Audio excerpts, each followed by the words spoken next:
First of all, I don't know anybody who needs less introduction to this group of people than you do. But for those of you who are not familiar with Dr. Crow's background, the same flyer has a QR code. There's a bio on there for him as well. And that's probably more important to read than the one that's there for me. But, you know, we were talking just before we got up here, and I had written this nice set of questions, thinking that I could facilitate a conversation, which was really kind of silly on my part. I don't need to. And I'm going to start with, rather than going through these, President Crow, you're talking to a bunch of real estate people, and we're community developers at the same time that we're real estate developers.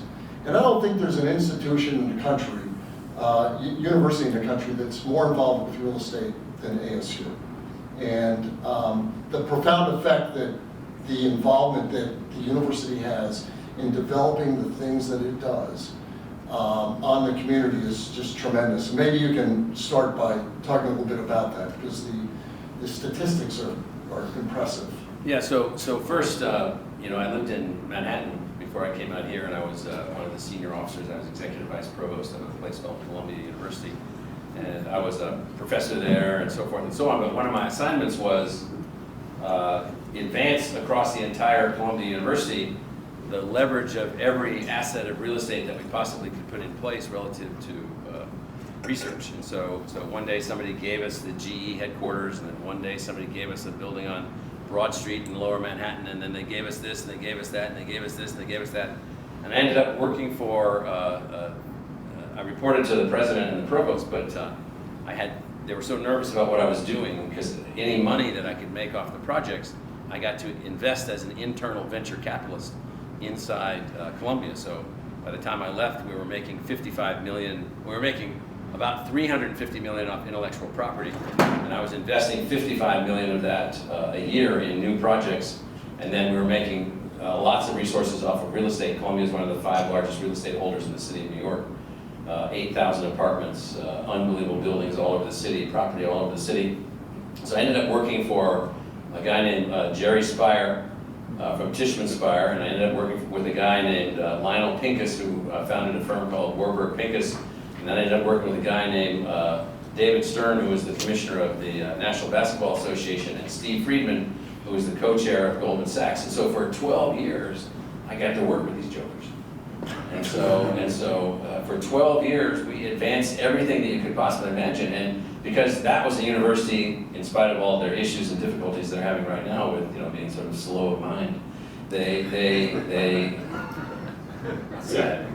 and so on certain things. And so what I learned was that if you really wanted to build a university, the first thing you needed to do was to move it out of the realm of a public agency and a public bureaucracy and turn it into a public enterprise. So one of the reasons that I was hired in 2002 by Don Ulrich and others on the Arizona Board of Regents at the time was, can you build us a university that has something other than one phrase, give me more money?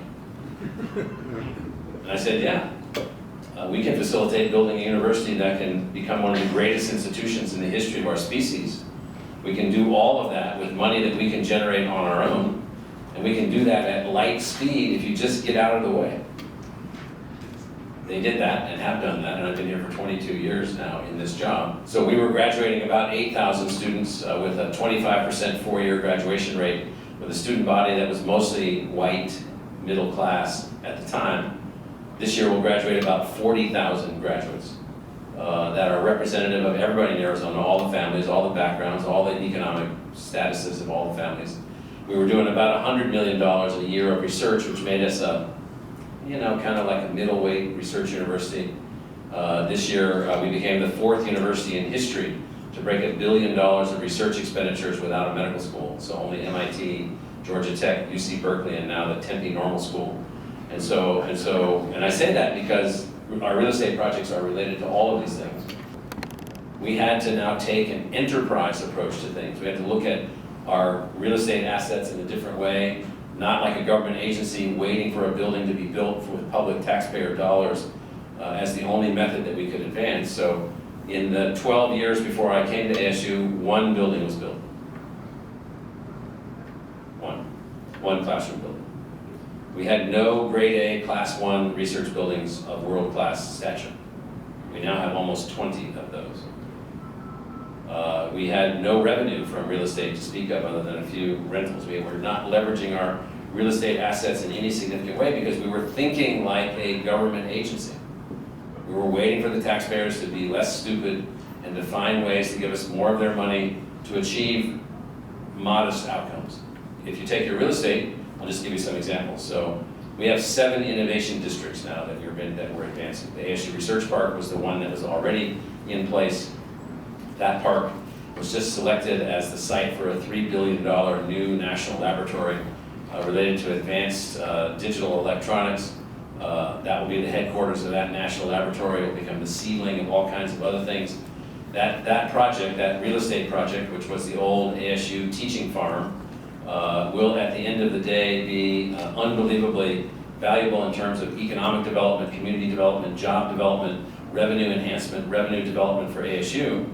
We also built a project there that was a real estate transaction that I was told that I couldn't do, because one of the things that I was told often upon arrival was, no, you can't do that. I said, 1, I don't believe you. 2, if I don't believe you twice, we're not going to be talking 3 times. And so you're going to go back and tell me why I can't do something. So we ended up buying from Motorola a building that they'd spent $150 million on in 2001 and 2002 to build what we call the Macro Technology Works. They called it an Advanced Materials Lab. We ended up buying that, transacting that, securing that through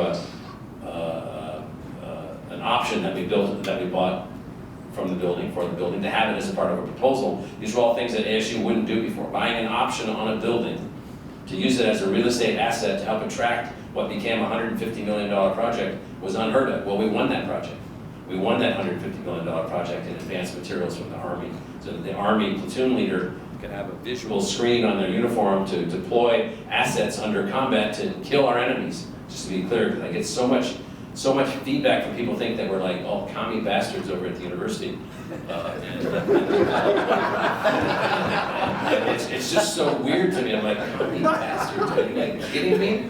It turns out we're capitalists and American exceptionalists. And we believe in the success of the United States. And I don't know what you've done lately, but it looks to me like you might be the communists.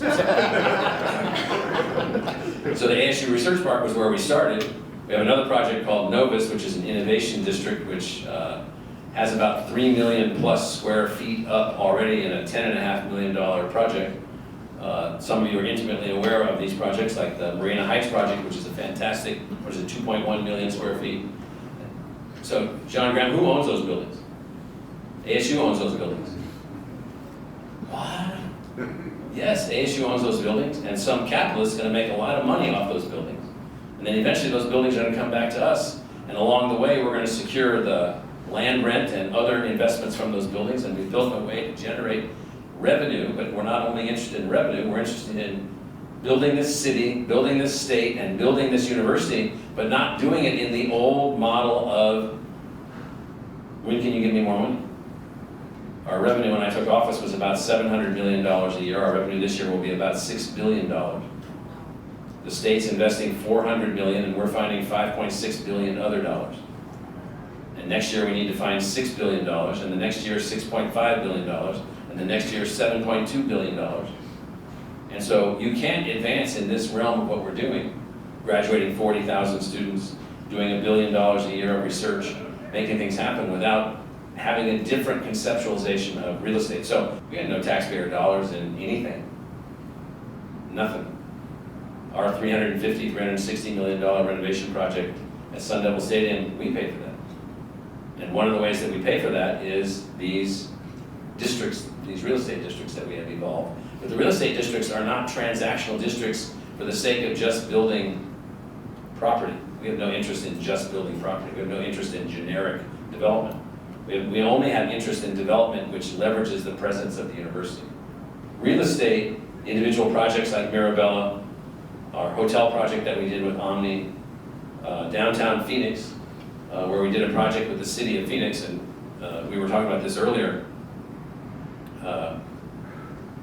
We went to then Mayor Phil Gordon, and we were talking about how do something other than have the university sit in a modality where it wasn't accelerating at the rate that it needed to accelerate. And so we talked about, well, could we do something in downtown Phoenix? I said, yeah, we should be in downtown Phoenix. We should be strong in downtown Phoenix. We should be down there. But you need to give us two things: access to capital and access to land. If you give us those two things, you will be shocked at what happens. And so we're about, 2 million square feet in down there now. Private partners, we have thousands of students living in public-private partnership facilities that we built for students to live on campus. We built headquarters for 3 new schools there. We're building the new headquarters for ASU Health there. We have 12,000 students there, 2,000 staff. And you were commenting that maybe some things happened in downtown Phoenix that and the light rail may have contributed to. Right, so you talk about economic engines, and the role that real estate plays in facilitating the activities that generate that activity are critical. So you mentioned before about $6 billion in research funding.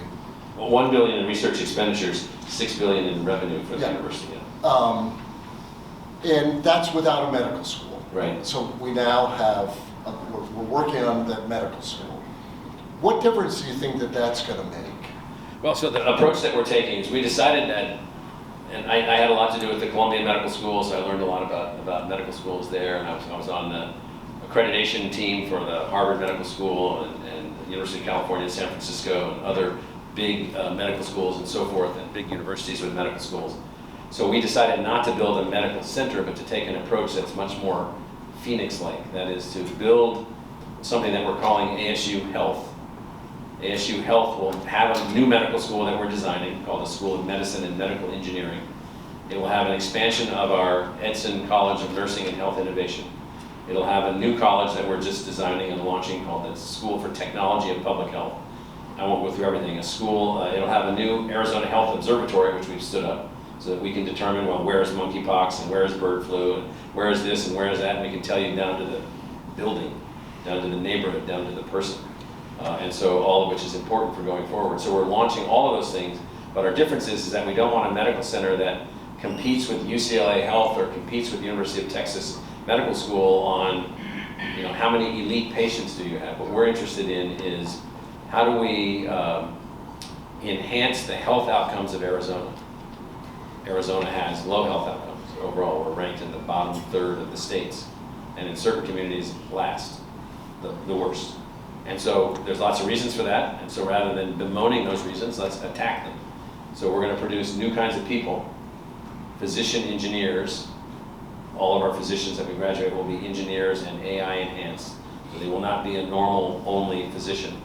We're going to produce a new type of medical care provider by the thousands, so that you can go to a person that can give basic general care anywhere across Arizona. We're going to build a distributed teaching and learning environment with our advanced virtual reality learning technology, empowerment of clinical teaching and so forth and so on. We're going to do that.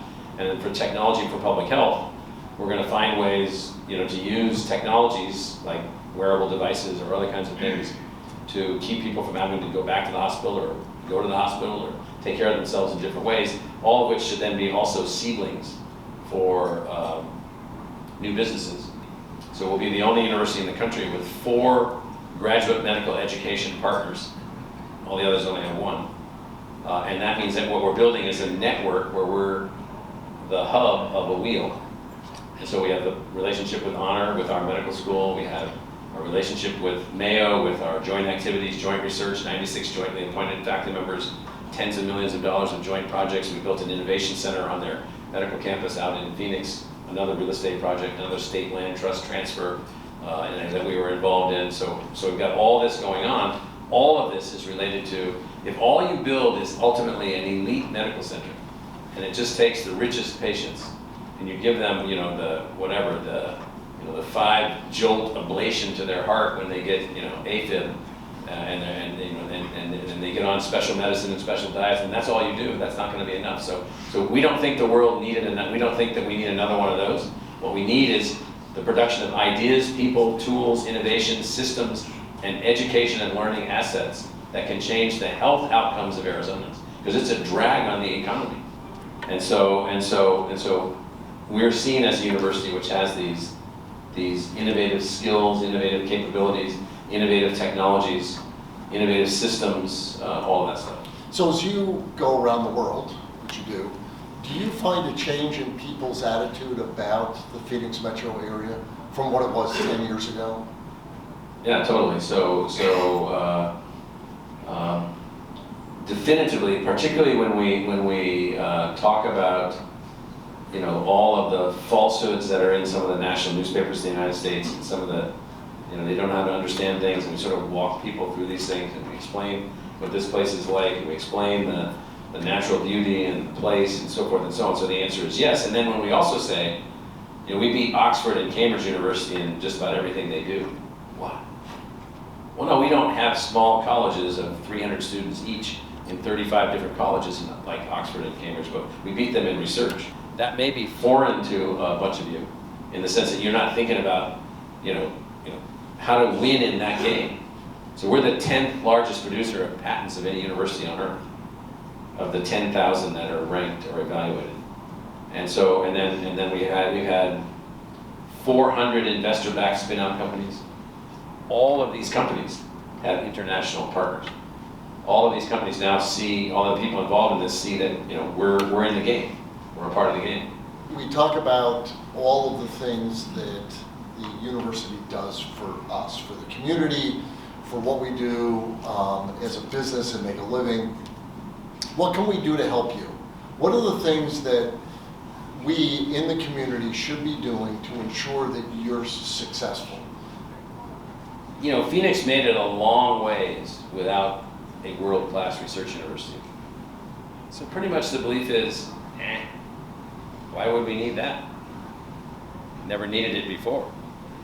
The new economy going forward, about 3/4 of new economic growth is based on new technologies now.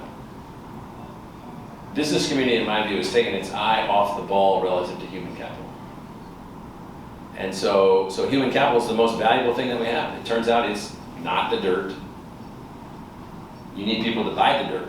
You need people to invest in these projects. And so human capital is the single most important thing. Arizona, and I'm not arguing for more public investment, but I'll just give you the reality of the numbers. In Wyoming, one of the most liberal places in the universe, if you've been up there, right? I mean, I just can't think of a more liberal place than Jackson Hole or Castor or Cody. I mean, and so they're spending $800 per person per year on higher education. And in Arizona, we're spending $100.